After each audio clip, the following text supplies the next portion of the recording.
Welcome to the Science of Success with your host, Matt Bodner. Welcome to the Science of Success. I'm your host, Matt Bodner. I'm an entrepreneur and investor in Nashville, Tennessee, and I'm obsessed with the mindset of success and the psychology of performance. I've read hundreds of books, conducted countless hours of research and study, and I'm going to take you on a journey into the human mind and what makes peak performers tick, with a focus on always having our discussions rooted in psychological research and scientific fact, not opinion. In this episode, we explore strategies to jumpstart your creativity, how to think about the definition of success, how to retain the knowledge from all of the books you read, and how to be a better writer with best-selling author and publishing expert Tom Corson-Knowles. Because the Science of Success has spread across the globe with almost 500,000 downloads, listeners in over 100 countries, hitting #1 new and noteworthy, and more, I give away something awesome to my listeners every single month. This month, I'm giving away another $100 Amazon gift card to one lucky listener. All you have to do to be entered to win is to text the word SMARTER, that's SMARTER, to the number 44222. And if you want 10 extra entries into the giveaway, all you have to do is leave a positive review on iTunes and email me a screenshot to matt@scienceofsuccess.co. That's MATT at scienceofsuccess.co. In our last episode, we went deep into limiting beliefs. We looked at how random childhood experiences can shape your worldview for decades, discussed how your outer world is created by your inner world, examined how to reverse engineer bad behavior, and much more with our special guest, Catherine Plano. If you feel like something's been holding you back, but you can't figure out what it is, listen to that episode. Today, we have another great guest on the show, Tom Corson-Knowles. Tom is a serial entrepreneur, blogger, and international best-selling author. He started his first business at age 13 and is the founder of TCK Publishing, whose mission is to help every client earn a full-time income as an author. Tom's best-selling books include Secrets of the Six-Figure Author, the Kindle Publishing Bible, and the Kindle Writing Bible, among many others. Tom, welcome to the Science of Success. Thanks for having me, Matt. It's great to be here. Well, we're very excited to have you on. So Tom, to kind of get started, tell us a little bit about your story and how you got into sort of the world of publishing and writing. Yeah, sure. So I kind of started my writing journey. Well, actually, just when I was 12 years old, I would just write poetry on my computer. I had no idea what I was doing. And I had this really old word processor. And then, no one I knew wrote poetry. No one in my family wrote poetry. It was just this weird thing I did. But I never really thought about it, until, years later when I was in college. I was a freshman in college, and, I was in business school, and all of my classmates, their dream in business school was to go to Wall Street, become an investment banker, earn six figures right out of the gate, and work 100 hours a week on Wall Street in investment banking. And that, to me, was an absolute nightmare. So the dream of everyone around me in business school was my nightmare, and I was freaking out, I had to find something else to do, because I didn't want to end up in that career path. It just, didn't fit for me, for my personality, for sure. And so I started studying entrepreneurship. I started, side businesses, anything I could do to earn extra money. And one of the projects I started was, again, just this random thing. I just opened up a Word document on my computer and just started writing. And it was never meant to be a book, really. It was just meant to be, my personal manifesto of my personal beliefs of what I thought it meant to live a successful life, beyond just having money. But for me, it was more about freedom and, having great relationships and being able to go wherever I want, whenever I want, wherever I want, with whoever I want in my life. And so I started writing this manifesto and, shared it with a few people, and they loved it and recommended I actually get it published. And so I started, trying to get a traditional book deal, trying to find an agent, trying to find a publisher, and just completely failed miserably, 6 years and, didn't get anywhere, banging my head against the wall, basically. And then about, 4 or 5 years ago, a friend just mentioned in a comment, why don't you just self-publish your book on Kindle?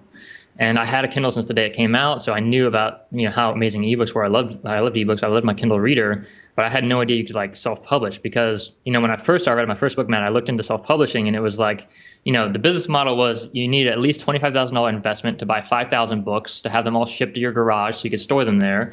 And every time you wanted to sell a book, you had to collect the money from the customer. You had to, put it in an envelope, stamp it, seal it, send it to the customer. It was just this crazy business model. And, I didn't have the money to invest the time, let alone, the time and inclination to store 25,000 books or 5,000 books in my garage. Right. So when I heard about ebook publishing, I was like, that's amazing. Just studied everything I could. And long story short, my first year, I had my first $12,000 a month just from ebook royalties alone on Amazon Kindle. And so that's when I kind of knew I had made it, so to speak, in the publishing world, just by myself. That's fascinating. And what was the name of that book? So my very first book, it's now called Rules of the Rich. It had a different name back then, but I've since rebranded it. Yeah, and that's my personal manifesto of what I think it takes to live a successful life. So what are some of the things that you shared in there in terms of kind of success beyond sort of traditional monetary success? Well, a big thing for me was freedom, right? Because a lot of people might have a lot of money, and I knew a lot of people in my life, especially when I was growing up, who had a lot of money, but they did not like their life. They did not like the work that they did. They didn't like their family. They didn't like their wife. They didn't like so many things about their life, right? Growing up, I observed these older people in my life, family, friends, and so forth, because my parents were both doctors, so they had a bunch of friends who were doctors, and doctors are actually one of the professions that have the highest suicide rates, which is like crazy, right? And so I see these people who are like millionaires. I mean, so much money. They had yachts, they had all kinds of great things, and they hated their life. They were stressed out. They were overweight. They weren't taking care of their body, and all these different things. I think, to me, I learned really quickly, like that's important to me. Like, I don't want to end up being 50, being overweight, being sick all the time, hating my family, hating my life, hating my work. I wanted the opposite of that. I wanted the money, right? I'll take that. But if I could also have the freedom, the health, the great relationships, that to me, I think were really the keys to successful life. And so that's what I've tried to strive for since then. That's great. I think that's a really great way to think about it and look at it. So shifting directions a little bit, one of the things that I really wanted to discuss with you is kind of the idea of creativity. And, obviously creativity is a huge part of the writing process and something we've talked about before on the show. We actually did a whole episode on kind of some of the neuroscience behind creativity and how to spark it. But I'd love to hear some of your insights about kind of what you've learned and how people can jumpstart their creativity and sort of harness it. Yeah, absolutely. So, I mean, for me, creativity is like everything, whether you're in business, whether you're writing a book, any kind of project, you're creating something new, that's going to require creativity, right? And so, and one of the issues I have with the word creativity is that it becomes a stereotype, like, oh, if you're a creative person, you're like a starving artist. Like, most people think that, right? We think that like either you have creativity or you don't, but that's just not true. It's a learned skill. Like everything in life, it's a learned skill. And so you can learn to be really, really creative. We all have creative faculties. We all have the creative ability in our minds. We just have to learn how to actually harness that. And so that was actually one of my big challenges as a budding writer because, in school, I was really good at math, right? I was that math guy. I was the analytical guy. I was very left-brained. No one would ever say that I was a creative person when I was in school because I didn't appear that way and I didn't have those skills. But now everyone thinks I'm a creative genius and all the books I've written and things I've done and whatever. But it's not because I was born this way or because I was born with special skills. It's because I learned, habits and strategies that actually help me, be creative. And so one of my favorite creative strategies, Matt, that is hugely impactful in my life and many of my students is something called thinking time, just scheduling thinking time. And essentially what it is I'll actually schedule my calendar like, 11 a.m. to 11:30 thinking time. And so I'll lock myself in the room, no distractions, no cell phones, no interruptions whatsoever. And I just sit down with a pen and paper and I write down some questions. And questions could be anything from, how can I improve my health? How can I improve my relationship with my wife? How can I improve my finances? How can I earn more income? How can I grow my business? How can I better serve my clients? Just asking basic questions about how I can actually improve my life. And what I've noticed is just by writing down the question and then writing whatever comes to my mind, any idea that comes to my mind, writing that down on paper, I've had the most incredible ideas. I've had some terrible ideas, for sure. We all have that, right? But I found some of the biggest leaps in my personal success have come just from asking myself questions. And one of the things I've noticed is, I know, for example, Matt, we're in a mastermind group together, right? And so in our mastermind session, someone will ask a question and other guys in the group will give their answers, their feedback on how, they would deal with that situation or problem, right? But you don't need a mastermind group. You don't need a mentor to tell you what to do. A lot of times in life, if you just ask yourself, you already know the answer. You ask someone who's overweight, what could they do to lose weight? They already know the answer. The thing is, they're just not doing it. They aren't focused on it. And so it's very easy to ignore things in life. It's very easy to get stuck in old habits. And for me, creativity is about more than just coming up with the idea, but it's also changing the focus of your mind to the solution rather than the problem. And actually, admitting to yourself that there is a problem and that you're willing to fix it. And I think to me, that's what creativity is about, is really getting the ideas first of all, but then also changing your focus and your attention. You made a bunch of really good points there. Just kind of starting off, for listeners who might be unaware, could you describe basically for them what a mastermind group is? Yeah, absolutely. So a mastermind group is just a group of people who come together to support each other in kind of a common mission. So I know there's a lot of like mastermind groups for business. It's probably the most common one I know of. So basically, you might have like 5 or 10 or more people come together in a meeting on Skype or in a personal meeting or at an event, and people will ask questions and get advice from other members of the group, right? But a lot of people have read like Think and Grow Rich by Napoleon Hill, and he talks about mastermind groups and how important they were to like Henry Ford and some of the most successful entrepreneurs in our history. But he also talks about how he had his own mastermind groups in his head just by thinking about it, right? Just by what would Henry Ford do in this situation? What would Rockefeller do in this situation? And I think you can do, and that's kind of it's very similar to what I've done with my thinking time process. Is just instead of asking what would someone else do, what would I do? How could I improve my life? But there's all kinds of questions you can ask. There's all kinds of things you can think about. But what I've noticed is if I don't schedule it in my calendar, Matt, if I don't actually spend the time thinking, I'm not going to think. I'm just going to go by habit. I'm going to wake up. I'm going to go to work. I'm going to do the same thing I did yesterday. And that's the kind of the habit we're all in. And so I think you have to kind of break yourself out of that habit and have that alone time by yourself without distractions where you can really, really focus and think new ideas rather than just doing the same thing day after day after day.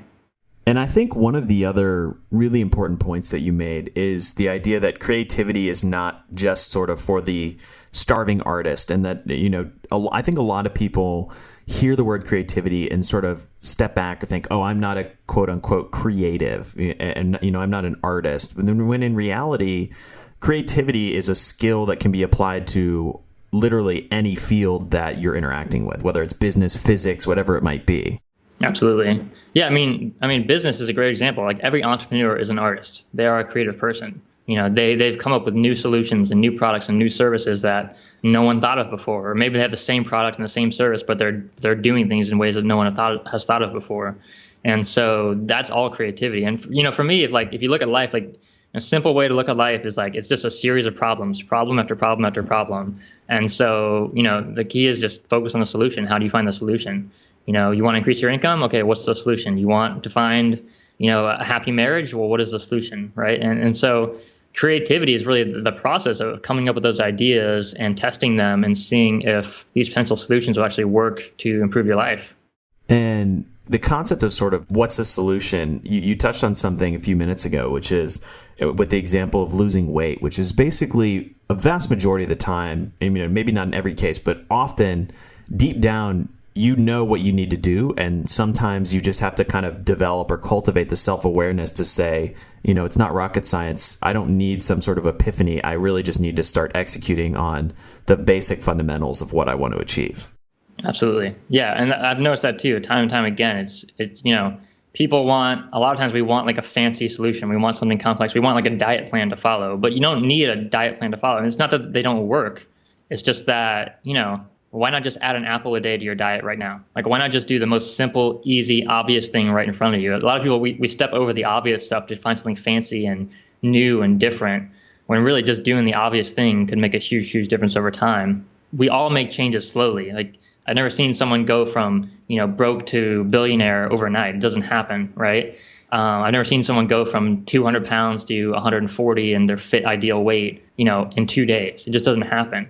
And so rather than trying to get, mega results instantly, why not just see, okay, what can I do today to improve my situation right now? Because that's how you make progress. Because otherwise you're just going to put it off. You're going to put it off for a day, then a week, then a month, then a year, then 10 years. And you're going to look back at your life like, why didn't I ever eat that apple? Why didn't I ever take that walk? Why didn't I ever go to that conference? Why didn't I start that business? Why didn't I write that book?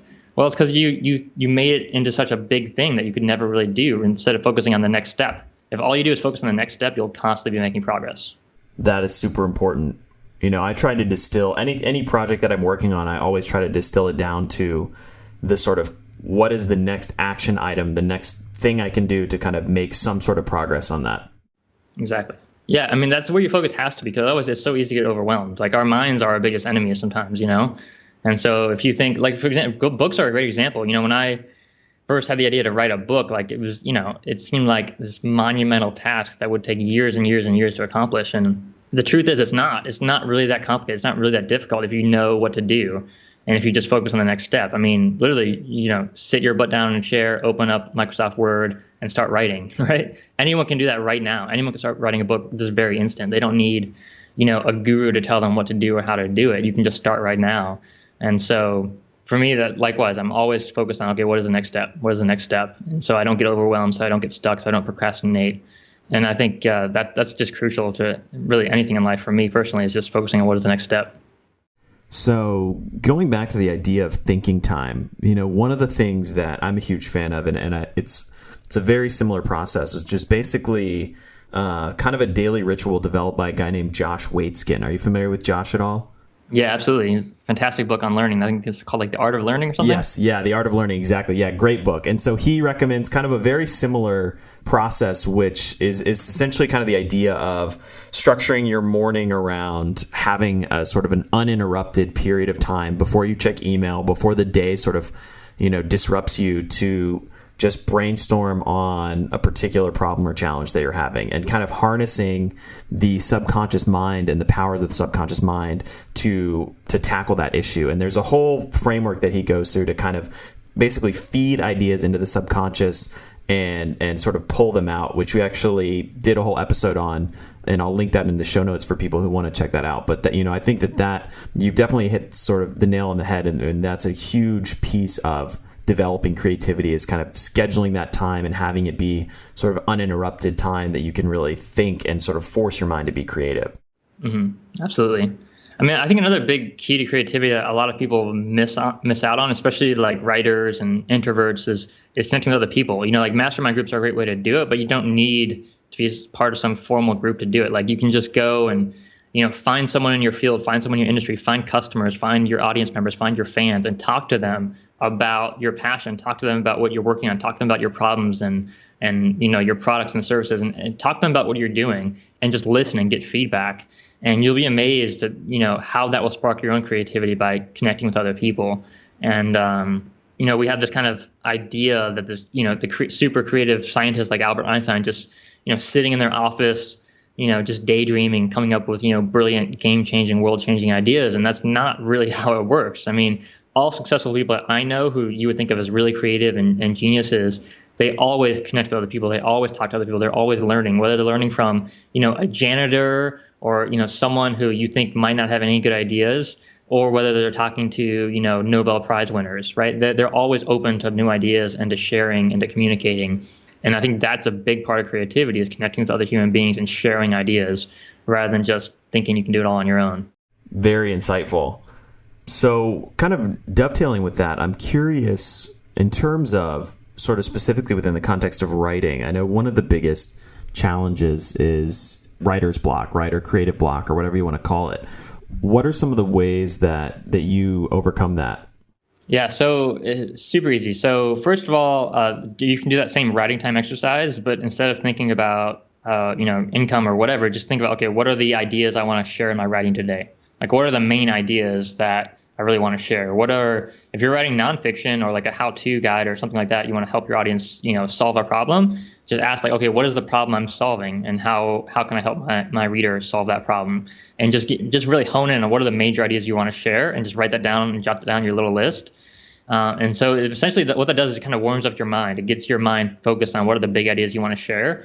And so when you sit down to write, you're not just staring at a blank screen wondering what the heck do I do? You actually, okay, here's the list of ideas. And so you just get in that flow and start writing. Another big thing that is a really bad habit a lot of writers have, and if you break this habit, it will like double, triple your productivity, is the habit of editing while you write. So there's really kind of two parts to the writing process. There's like the creative writing side, where you're just in the flow, you're just writing words on paper or on your processor, on your computer, and you're not thinking about anything else. You're just, it's like, some people say it's like channeling. It's like, from God or divine spirit or whatever. It's just, you're totally in the flow. You're not thinking about it. You're just doing it. And words are appearing on the page. And then there's the left brain part of it, which is like the analytical editing part of your brain, right? And so that's when you're fixing typos and grammatical errors, and you're fact checking and you're doing research and stuff. And if you try to do both of those things at one time, you're not going to get in the flow. And if you do get in flow, you're not going to stay in flow, because you're going to be constantly editing yourself, right? And so if you separate those two processes, so if you say this is writing time, it's creative writing time, and just focus on getting words on paper and just get in the flow, you'll write so much faster. and then, get up, take a walk, do something else, and then come back and actually edit it. And if you separate those two processes, you'll be amazed how much more productive you'll be. I've seen writers literally they'll complain that they worked for like 4 hours and couldn't write more than a couple pages. And it's because they're just constant. It's like having one foot on the brake and one foot on the gas, right? They're writing a little bit and they're editing, and they're writing a little bit and they're editing, and they never get in the flow, and they're never going to be productive that way. That makes a ton of sense. And I think I've read somewhere about kind of the creative process being split into sort of two phases, which you describe, basically the sort of the ideation or generation phase, and then sort of the selection phase. And even in a business context, if you're having a marketing meeting or a brainstorm where you're trying to come up with new ideas or whatever it might be, you're going to be a lot more productive if you spend one part of the meeting just generating ideas and not judging them. And then after you've generated a ton of ideas, then you kind of come in with a critical lens and start sort of parsing them down and saying, no, this one doesn't make sense, or maybe we should combine these two, or whatever it is. But it's really hard to create new wacky combinations when you have that sort of mindset of judging your ideas in real time. Absolutely. Yeah. I mean, I remember learning that in business school about this, idea of brainstorming and why you should never judge, in the brainstorming phase. Right. And I always thought it was kind of nonsense. Like, that's just silly. Like, some ideas are just horrible ideas. But I think what I've noticed from my personal experiences, the problem with judging those ideas right away, especially if you're in a group setting, is that like, let's say, we're talking up with like business ideas, Matt, and you say like hot dogs. And I'm like, Matt, this is an idiotic idea. Hot dogs are a horrible business model. Right. And like, so what's that going to do to you emotionally? Right. It's going to totally take you out of flow. You're no longer going to be inspired. You're probably going to like be, hurt or resentful or angry. And you're not going to have your most creativity and your most creative ideas come up after that. You're going to be afraid to share. And so your second idea might be an amazing idea, but you won't share it because, that relationship has been harmed. And so that's, I think, one of the reasons why, in my experience, why, judging ideas too soon can really hurt, especially in a group setting. But even for yourself, it's the same thing. If you, write down 5 ideas on a piece of paper and you're like, oh, these ideas are horrible, you just get in this negative mind frame rather than just focusing on, coming up with more ideas, which, it's a numbers game. Everything in life is a numbers game. If, the person who has 1 idea versus the person who has 100 ideas, the person with 100 ideas is eventually going to be more successful if they can figure out how to find the good ones in there.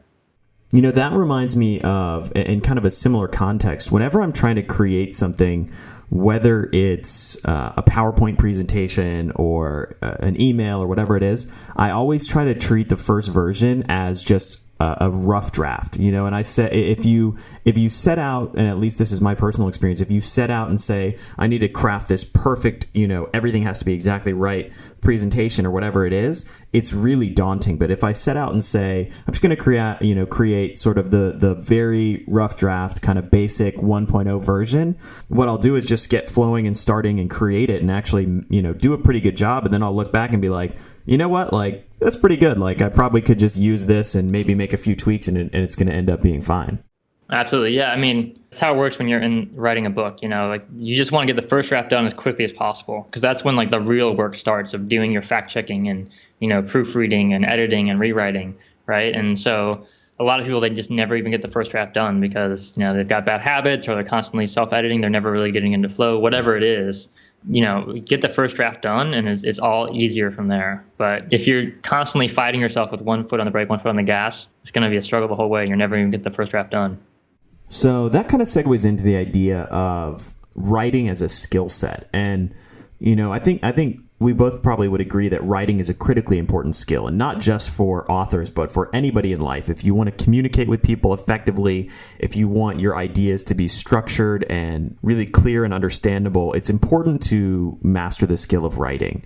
What would you say, from all of the books you've written and all the work you've done in the publishing space, what are some of the key lessons that you found that can help people improve as writers?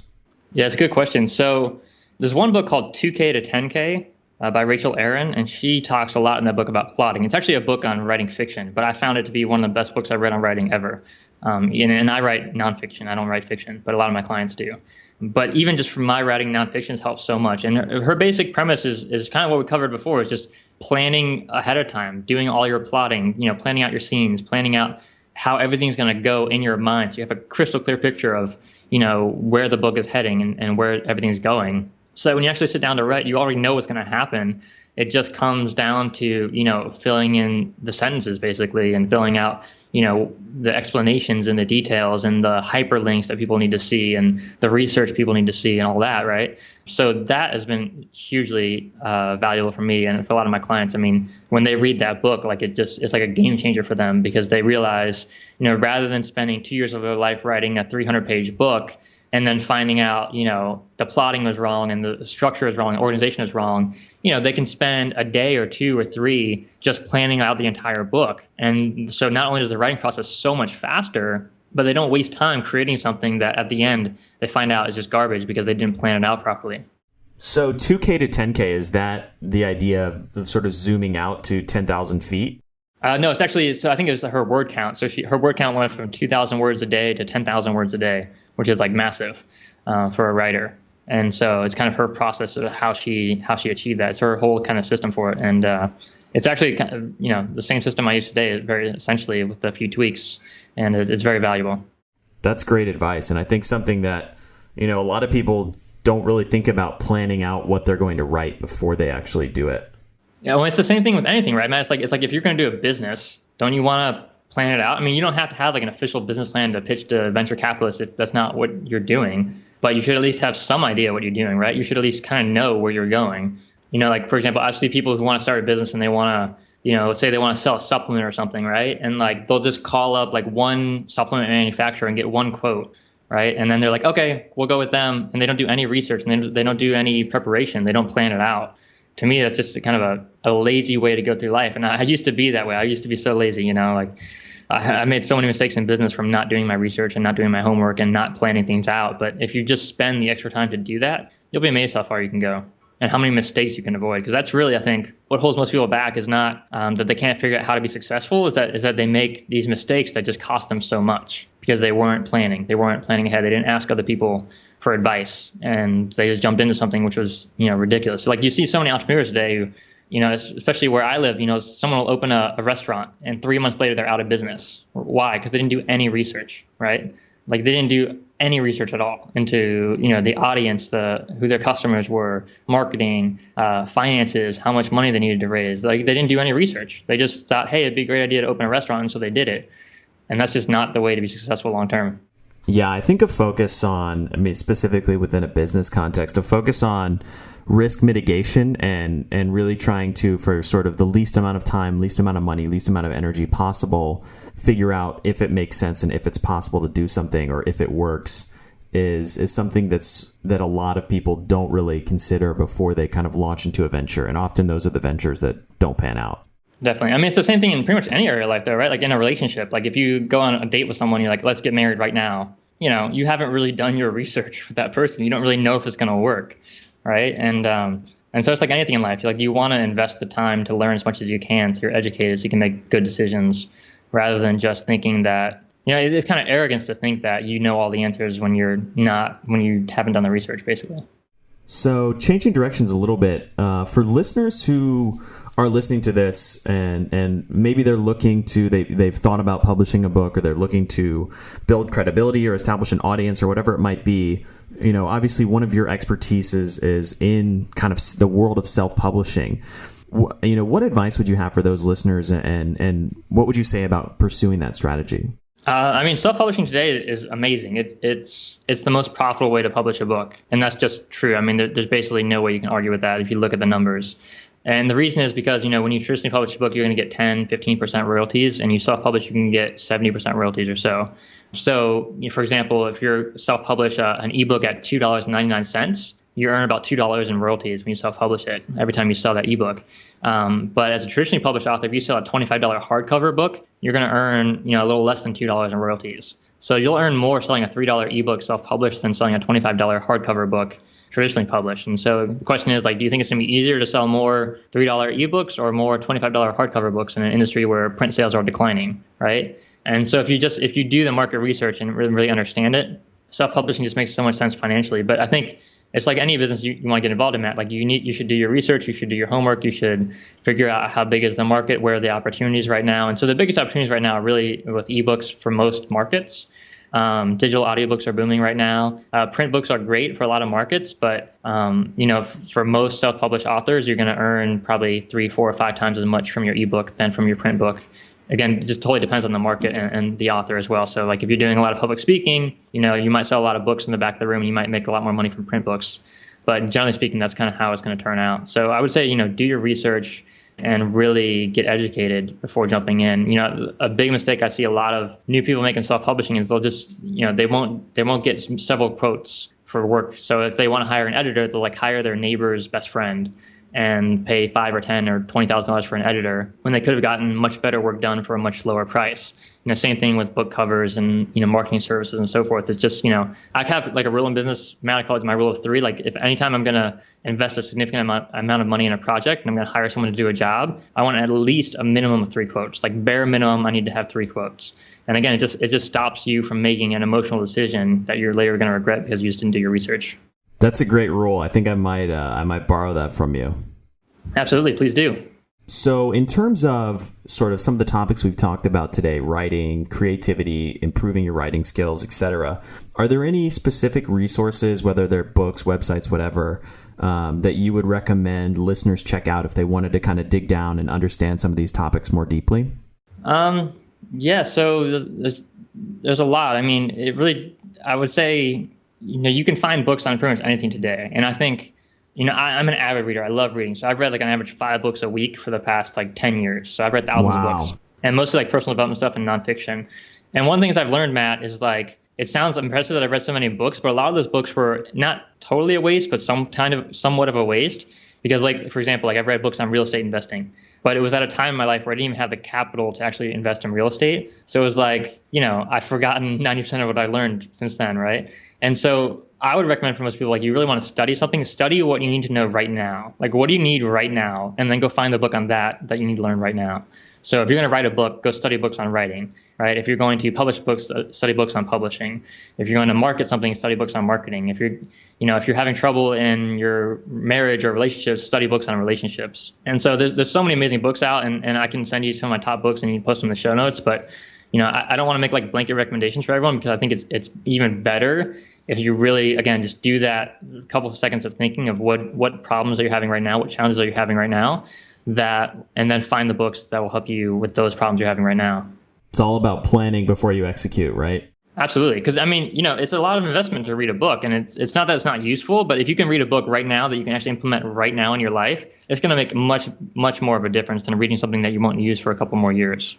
So how do you retain all of the knowledge from all of the books you read? Do you have some kind of system? So I do take notes. Notes are amazing. I think it just helps a lot. I like to talk too. So, find like a book group or a mastermind group or a partner or a friend or colleague, someone you can talk to about the ideas you're learning. That helps a ton. Because by explaining the ideas, you get to hear them again yourself. And you also get to clarify, make sure you actually understand it. Because if you can't explain it to someone else, you don't really understand it completely, right? So that helps a ton. But actually, one of my clients published a book recently called Unlimited Memory, actually a couple of years ago. It's a huge bestseller now. It's like the #1 book on Amazon in memory. And that's amazing. So I'm actually studying his system right now on how to improve my memory. And it's pretty fantastic. So he's actually, when he grew up, he had like learning disabilities. He had dyslexia. He was told he was an idiot, basically. And he taught himself how to improve his memory. And he since broke like world records on memory. So like he memorized pi to 10,000 digits and broke the world record for that memorization test by 14 minutes, right? And it's not because he was like born a genius. It's because there's simple things you can do if you practice it. It's basically about using your imagination to remember things better. And so I'm studying that right now. So I would recommend that to anyone. If you want to improve your memory, that book is amazing. That sounds awesome. And that reminds me of 2 things. One, I don't know if you've ever read the book Moonwalking with Einstein, but it's kind of a look into memory champions and those whole memory competitions. And actually the journalist who wrote the book kind of started out just examining that community and then ended up getting involved and I think actually winning the National Memory Championship at one point. Yeah, it's a great book. Which just demonstrates how learnable a lot of these memory skills are. And the other piece is for listeners who are curious about that, we also have an episode about memory where we actually talk about the strategy you can use to memorize a deck of 52 cards that have been totally randomized. So I'll put that link in the show notes as well, and we'll get a list from Tom about some of his top picks that we'll include in there. So definitely check the show notes out and you can get all those resources. So Tom, is there anything else that we haven't touched on that you want to share with our listeners? Absolutely. So there's one more thing with creativity, and this is actually, I'm big into science and research, but I don't necessarily follow it for everything. For example, like creativity, I think a lot of my lessons on that are totally experiential, what I've learned from experience and talking to other really brilliant minds. But this one's actually backed by research. So there's all kinds of studies that have been published recently on walking and how walking actually improves your creativity. And like it can actually double like the amount of creative ideas you can come up with just by walking for 15 minutes. And so if you're ever feeling stuck, you need ideas, but they're not coming, you're working, but you're not being productive, it's frustrating, like get up, take a 15-minute walk or a 5-minute walk, and you'll be amazed. I noticed that as well. Like I actually noticed this in my own life before the studies came out, and then I saw the studies and I was like, oh, that makes so much sense. So you'd be amazed by how much just a short walk in nature, on a treadmill even, can just help you clear your mind and improve your creativity. Great piece of advice. That might dovetail into the next thing I was going to ask you, which is what is one piece of homework you have for our listeners? So the homework I would have for people is schedule in your calendar right now time to be creative, time to come up with new ideas, time to think. Because it's so easy to get stuck in the day-to-day life and the old habits. And if you really want to make a change, that's going to come from new ideas and applying those new ideas. And so if you schedule just 30 minutes in your calendar right now for the next week to just be alone, to write down questions, to think, that will make a huge difference in your life. You'll be amazed at the ideas to come up with and how that will affect you and the trajectory of your life. That is something simple and easy that anybody listening right now can do. Take 30 minutes, schedule some time on your calendar in the next 7 days, and just set aside some thinking time. And if you want to dig in more about some of the science behind that, which even though Tom said it's been sort of an experiential learning from him, is actually rooted in a lot of neuroscience, why that thinking time is effective. Check out the link in the show notes or listen to our episode about creative breakthroughs. Well, anyway, Tom, that kind of wraps up the questions I had for you. So I wanted to just say thank you very much for being a guest on the Science of Success. It's been a joy to have you on here. Thanks so much for having me, Matt. It's been a pleasure. Thank you so much for listening to The Science of Success. Listeners like you are why we do this podcast. The emails and stories we receive from listeners around the globe bring us joy and fuel our mission to unleash human potential. If you want to reach out to me, say hi, share your story, shoot me a note. My email is Matt, that's MATT, at scienceofsuccess.co. That's Matt at scienceofsuccess.co. I read every single email I get. I reply to every single listener that emails me. I would love to hear from you. If you enjoyed this episode, please leave us an awesome review and subscribe on iTunes, because that helps more and more people discover the science of success. And as a thank you to you for being awesome, I'm giving away a $100 Amazon gift card. All you have to do to be entered to win is to text the word SMARTER, that's SMARTER, to the number 44222. Again, text SMARTER to 44222 to be entered to win a $100 Amazon gift card. Thanks again, and we'll see you on the next episode of The Science of Success.